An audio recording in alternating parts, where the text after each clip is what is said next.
first started out in the 70s, there wasn't much available. There wasn't much education there. We had some books that we were able to read, a lot of historical information that was out there. There was very few people that were out there passing on knowledge. Those people that were working in the industry generally held their knowledge to themselves, so it became very difficult. And then with the advent of what Walt Taylor started with the American Farriers Association, and Henry Hemmering started the American Farriers Journal, and it was a beautiful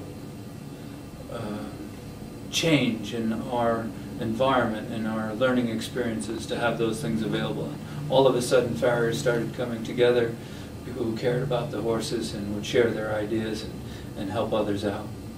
Well, you know, the industry has changed so much in the last 30 years. It's unbelievable how much it's changed. And anyone who wants some education, it's there for them. It's there free.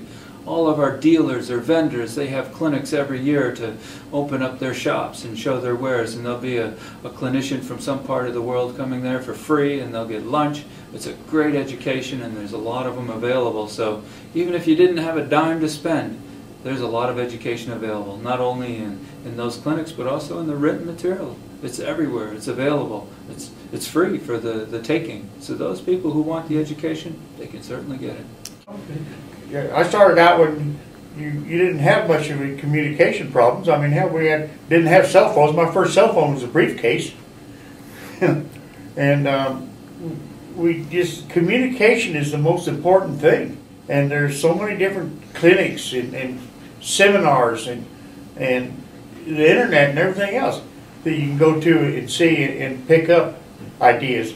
I mean, if you can't sit there and watch somebody make a shoe and pick up an idea that may help you or hurt you, or you don't want to do it, then there's something wrong with you. You're not paying attention. You're not loving your business. You got to love your business. Love what you do. You got to put your heart into it, and then it's wide open. I've always tried to, with the young guys that I taught and so on, I've always tried to encourage them to read and do things and open their computers up and make sure that they stay on top of everything and take advantage of the things that we didn't have. I had one old cavalry manual book that those pages were well worn by the time 1977 came along.